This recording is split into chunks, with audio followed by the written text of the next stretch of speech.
We can hear you, Ken. We're hearing each other. Yeah, that's good. Well, I'm going to get it started. Welcome in. It's April 12th, another Friday safety focus of the week. This week's code of conduct is to work in No, we environmental don't hear you. Hey, Matt, why don't you guys hear me? Give me a thumbs up. I hear you. Yep. Okay.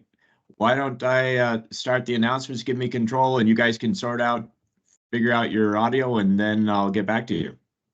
Oh, Okay. maybe I don't. Okay. I have an audio problem because I just see that everyone else hears you. Oh. You want me to keep going? Oh, I hear you now. Yeah, keep going. Okay. Yeah, I'm good. Okay. I don't know, maybe it was me, but I didn't do anything to my computer. Just started hearing you. Okay. Yeah, so this week's code of conduct is to work in an environmental conscientious manner. Is Ben Dow out there? I think he's out. They were traveling today. He and Ben Heath were traveling this morning through one of the New York City airports. Oh, yeah. Ken, you got anything on this code item before we move on? Oh, it's an important part of who we are. We're Vermont. We're going to do things right that make sense, that keeps the environment clean.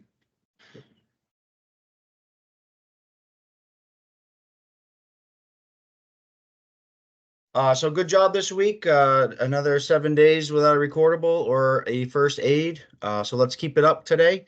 Let's finish the week out strong with a good JHA. This week, we wanted to highlight biological hazards, rather than other environmental hazards that kind of go along with the code item this week. So we're talking about ticks and poison ivy. So one of the biggest things is hazard recognition. I know over the weekend, I was doing a lot of yard work and kind of cleaning up after the winter storms and everything. And I ended up finding a couple of ticks on myself and my daughter. So they are already out. Plus, it was a kind of a mild winter. So they're going to be pretty bad, I think, this year. So the biggest thing is hazard identification. Like I said, we're going to quickly go over kind of some of the first aid parts, but hazard recognition and best practices with deer and dog ticks, kind of the differences. You can see here in this image that red body is a deer tick and a dog tick is pretty much all brown with like white on it. Poisonous plants, you got poison ivy, so it leaves a 3, let it be, is kind of best practice. Poison sumac, poison oak, poison parsnip. For the most part, we just have ivy and oak here in Vermont.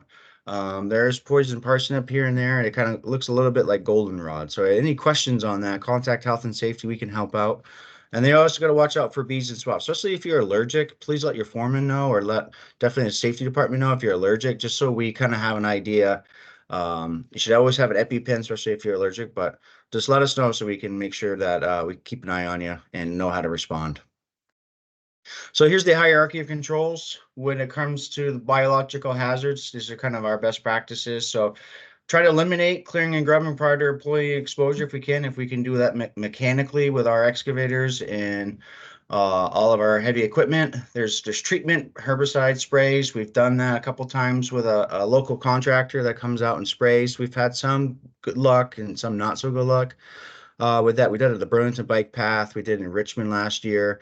So again, just kind of pre-planning. If you see it, we can treat if we have to be out there for silt fence installation. For the most part, though, we're looking at administrative controls and personal protective equipment. We got those pre-contact IV wipes in the tool crib.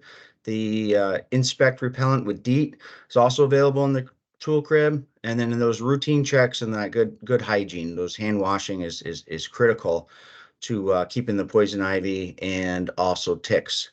For the last line of defense, PPE, we got gloves, pants, long sleeves. So again, going in knowing that you're going to be like doing putting OD tape up or a lot of silt fence in that first start, good pre-planning on and making sure that you have the right type of gear for eliminating those types of contacts. Good rule of thumb also to try to tuck your pants in the socks. That really helps kind of keep the ticks from actually getting. Usually that's how they get on you. They start crawling up your legs. And you'll catch them later on. So it's really important if you're in the woods or you're just getting to a new job site to think about this. It's definitely an exposure that we don't really pay too much of attention to, but definitely this time of year, And as Tom's going to highlight here, Lyme disease is no joke, so it's something that we really need to consider and put top of mind going into the construction season. With that, I'm going to kind of kick it over to Tom for some first aid side on the ticks and poison ivy. Yeah, so with Lyme disease, we kind of get that classic bullseye rash that we see on the screen over here. We'll get some joint pain and stiffness, muscle pain, fatigue, fever, headache, and blood tests can be used to diagnose this, but you need to make sure you're mentioning a tick exposure to any doctor. These are all pretty common symptoms for a lot of things, and oftentimes it's not where they're going to start. The blood test can be a little bit on the pricier side compared to others, so usually they'll only do that if there's a reason to do it. So just advocate for yourself if you're at a doctor's office, you've had tick exposures, especially if you have the rash, they're going to jump right to it. But if you don't have the rash, you just have these specific symptoms, but you've pulled 30 ticks off yourself this spring, then probably similar to Lyme disease, or at least worth looking into. Treatments available. This is one of those things where it's prime stuff for if you're on the wellness program. For little to no cost, you might end up picking up a little bit of the cost of the blood work and things like that and medication, but it's going to cost you significantly less than going through just about anywhere else. So you want to flip over to the next slide. And by the way, the sooner you start treatment on for Lyme disease, the better off you're going to be, and the fewer symptoms you're going to carry for less time. Other tick-borne diseases, and it depends on the type of tick that we're talking. But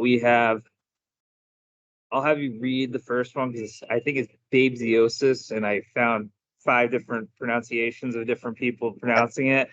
We have arylchiosis, once again, not good spelling or pronunciation.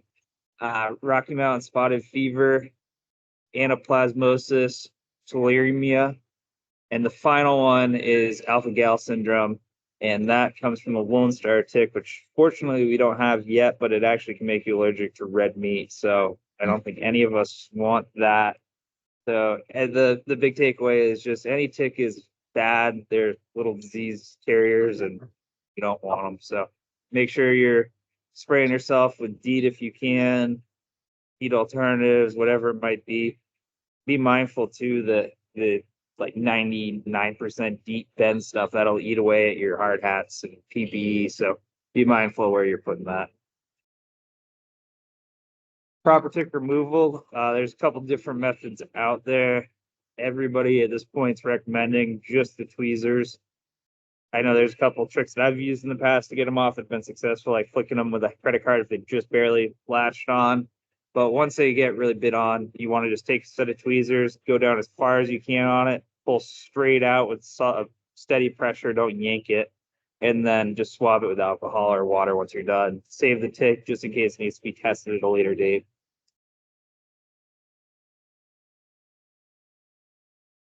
So poison ivy, Matt was showing us what it looks like. I'm terrible at spotting it, and I get it really bad. Be mindful too that just because it was sprayed, as Phil and I learned this past summer, just because it's sprayed doesn't mean it's not there. And sometimes you get these super massive poison ivy leaves that really make a long week longer. It can be prevented to some degree by using pre-contact, post-contact wipes. Just let us know if you need them. I think Elliot's got some in the tool crib, and Matt and I usually both have them with us, and we have some more upstairs. If you don't have any products available, washing as soon as you have a contact, washing the exposure area with some sort of oil cutting soap. So Dawn dish soap actually works really well if you use it immediately after getting into the poison ivy because it can get those oils off. It's not going to work perfectly, but at least you're going to get less bad poison ivy because the longer that oil sits on your skin, the worse off you're going to be. Don't touch any sensitive areas after you have a suspected contact. Obviously, you don't know for sure that you have it on your hands most of the time, but I think one of the worst places that you can get it's your eyelids. When you get it on your eyelids, it's just not a good day. There are over-the-counter remedies. Just make sure that you're following directions on the box, using them as directed. And you may need prescription steroids. I know there's quite a few of us on this meeting that we get into it and we need prednisone to get better. That's going to be by prescription only. And once again, another great utilization of the wellness program to get that I think last summer when I had to get it on the wellness program, the visit was free and it was like $3 or something for the prescription. So Yeah, definitely good way to look at it.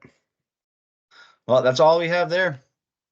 oh, and then I Okay, just was thanks. going to touch on bees and wasps and just make sure, like Matt said, that you're using your EpiPens if you need them and use them quickly before people get worse. So Well, I guess at least with bees and wasp and poison ivy, at least you won't turn into a vegetarian. exactly. Good reason to stay away from ticks. All right, I'll take over the screen.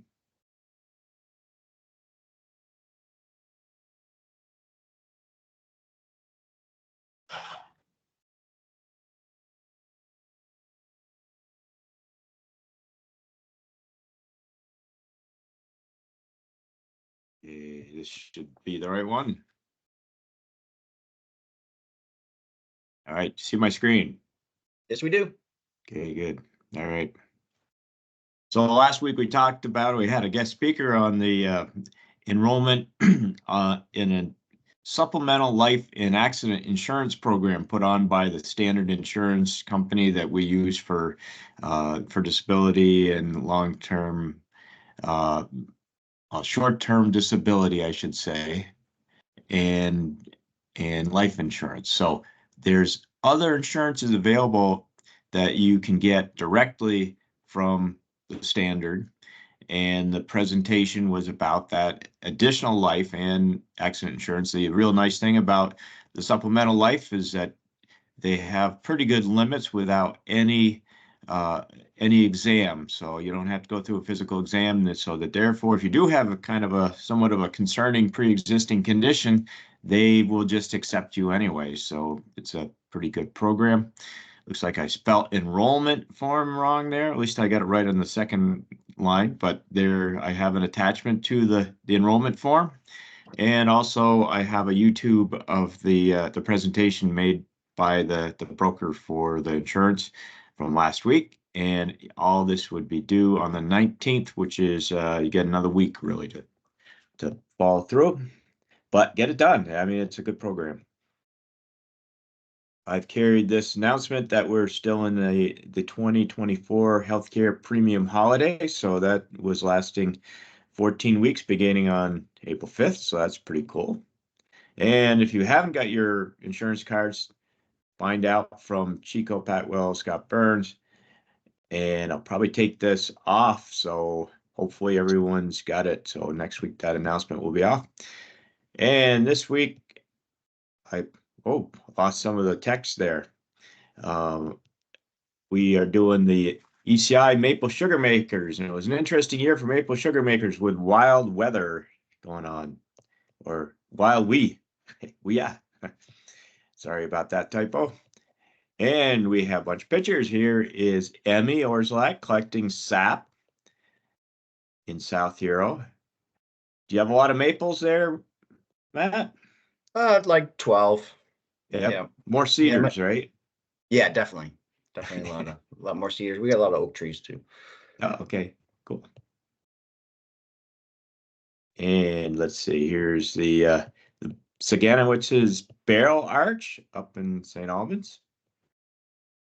Boiling away on a nice sunny snowy day. It's like fun. And the Forcier family also has a barrel arch. And it must smell good. They get their noses up in the air, like taking it all in. And Lucas Piper in Adams Sugar House and his rig. Very nice. This is Junior Coffee. He is feeding the fire, I guess. This is at the Aylard Family Maple in Fairfield, where Tanner helps out. And there's Michael Forrester up at the Maple Valley Farms, or no, the Valley View Farm is called. And he's doing some inspection of the bottling And the Allards went up to visit the Valley View farm. They're getting samples. That's the best part, isn't it? Yeah. It's a great family And- activity. Yeah. This is Metcalf Pond Maple, and Bailey Rabtoy is Marty's wife, and her family, primarily Skylar and the dad, and everybody's involved. Lampheres are the owners of that sugar house, and Marty helps out a lot. I guess I've been up there. I was up there this year. They have a nice big screen TV, and Marty says he goes up and watches all the March Madness up there. We have Aaron Jouer, and this is obviously Pumpkin Hill Maple feeding the fire. And then this is a full tank of raw sap and I mean full, right? It's not overflowing, believe it or not. And you can see it's maybe a little out of level, but it's not too bad, off by an inch or so. And that's what I got. Hopefully, I don't know, I collected photos over a long period of time. Hopefully, I got everybody who sent me photos. It seems like I don't, so I apologize if I missed anyone. And let's see, we have the primary care wellness program. When, as Tom said, that if you get poison ivy on your own, if it's not a work-related thing, any kind of injury, any illness and all that that's non-work related, if you're part of the program, which is free, you can get up there and get really just at least the initial screening of almost pretty much anything. You can get an initial screening up there. They'll set you on a track and set you up with prescription if it's needed. That would be at cost at their, whatever the pharmacy charges. But if it's x-rays you need or whatever, they'll coordinate. You still pay for the x-ray itself, but they will review and help diagnose and work you through all that. So any kind of special diagnostics, though, that goes for an extra, but they're there to help. They can direct you to a specialist if it's necessary and everything like that. So this week we're talking about the Falls Road Bridge water line repair in Shelburne. Adam, are you out there? I am. Okay. You want me to read this or you want to read it? You can read, Ken. Okay, sounds good.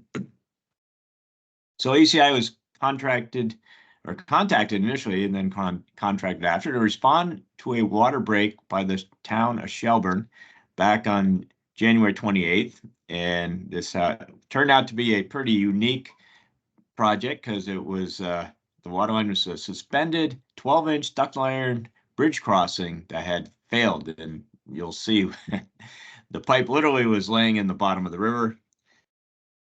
Adam, it's too bad we didn't get a picture of the water coming out of there. Right? That must have been something. I gotta believe it. Oh, man. We get some pictures below. But so ECI crews responded and assessed the situation. Given all the circumstances, it was decided to restore the water service via a temporary 4-inch HDPE water line fed from an existing hydrant. And ECI worked through the night. The next day, we were able to get the water restored. Once materials were available, ECI returned and installed 60 linear feet of new ductile iron with restrained joints and new galvanized steel hangers. After work was completed, we were able to remove the temporary line, install the insulation around the pipe. So there's the old hangers under the bridge. And there's that pipe. I can just imagine, or I really had trouble kind of appreciating probably how far that water would jet out there. But whoever took this picture might have gotten wet if it were blasting out, I would say. Yeah, they'd been right in the crosshairs. Yeah. Hey, next time, just go and turn the water on, get us a good picture, right? Right. And let's see. This is a piece of the old pipe. It's kind of resting in the river. That's the La Platte River down there. Little dam. They have a little weir. That's a lamprey restricting weir on top of the dam. Actually, maybe next picture shows a little better. A little bit of it there. You see there's that, actually it looks like it damaged it. Did it damage that weir plate? It's an angle on there. Yeah, it definitely looks like it damaged it. Yep. I wonder if the town is thinking they have to fix it. They probably are responsible for fixing it, but it is, I think, maybe owned by U.S. Fish and Wildlife or something, because it restricts lampreys from going upstream to spawn. Yep. So you can see the temporary water line scooting across the side of the bridge, the HDPE snaking around.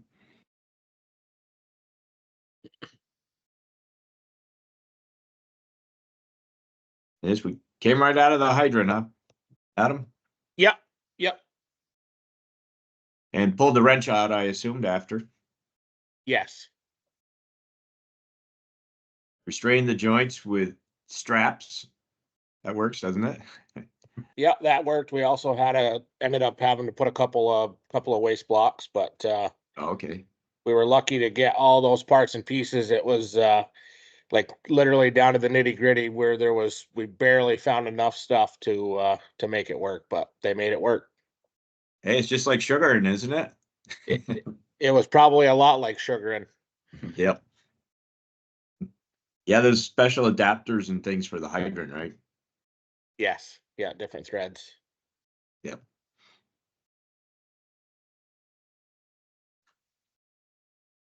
And there you can see it hanging from the bridge, and it's while you guys are putting in the new pipe, it looks like. Yeah. Yeah, we went back and put in the new ductile and temporarily chained it so that they could get off the temporary line. And then once the new hangers came in, we went back and reinstalled the new galvanized hangers. So I took this picture from the side, but you guys worked from a man basket from the man lift off on the lower side of the bridge, right? Yeah, back where you showed the lamprey thing, that with ledge, basically, we set right they in set that bench the there. man basket right up on that ledge to. Yep, so you could just suspend the pipe with the excavator and just do your work from the man basket, it looks like. Yep. Good. And there's some of that insulation. That looks pretty shiny and new. It almost looks like sugaring operations like with stainless, right? Yep. Is that galvanized or is it? Must be, I guess. So it's a Yeah, thin actually, I wall. think it was it might even have been aluminum. I think it was aluminum. Okay. So it's a kind of a two-piece, half piece at a time, or is it a wrap type of thing? Yeah, it's hard a to tell. half piece, and then you put that outer shell on, and then clamps, and Yeah, I and then see. there's a UV protectant that you have to paint on any of the ends where it went around the solid sleeves. You have to paint that with a UV protector. Okay, yep. Yep, pretty cool then. There's no expansion joints or anything in there? No. It's not long enough. I guess if it were longer, you'd probably be concerned about that, I would assume. Yeah, it's funny you say that, because originally at one point they had talked about wanting to use PE to go across because of no joints and all that stuff, but it was determined that there would be too much expansion and contraction, so that what ended up not making sense. Right. Yeah, I would agree with that conclusion. Okay, let's see. Oh, here's another one. Pretty cool job. It's good. Yeah, it was pretty. It was very different. It was not Right. not your typical middle of the night water break call. Right. And we got them back in service and got them their permanent work back together. It worked great. And there's a sewer line on the other side, I understand. Yes, there's a sewer crossing on the other side, and there's a Vermont gas crossing on the other side of the bridge as well. It's a force main or gravity on the other side? I believe it's force main. Mm-hmm. So hopefully that don't break, or the gas line. There's a lot of corrosion. It was I bet they chipped almost an inch of corrosion off the pipe when we tied in. It's pretty crazy. Yeah, I meant to have a picture of that. I guess I did not. Sorry about that. Because there were some pictures, you had some pretty good crusty pictures, and somehow I missed. I had it, but I think I had it from Brad.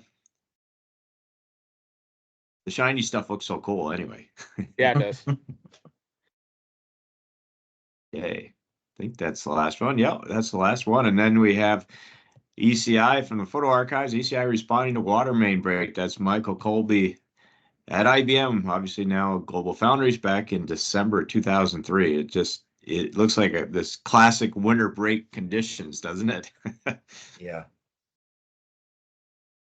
And then just a reminder down here, I have the ECI personal weather station that we have set up. And I say that it's probably showing a little wind today. It is windy here. So, all right, well, I'll turn it back over to Matt and to Tom.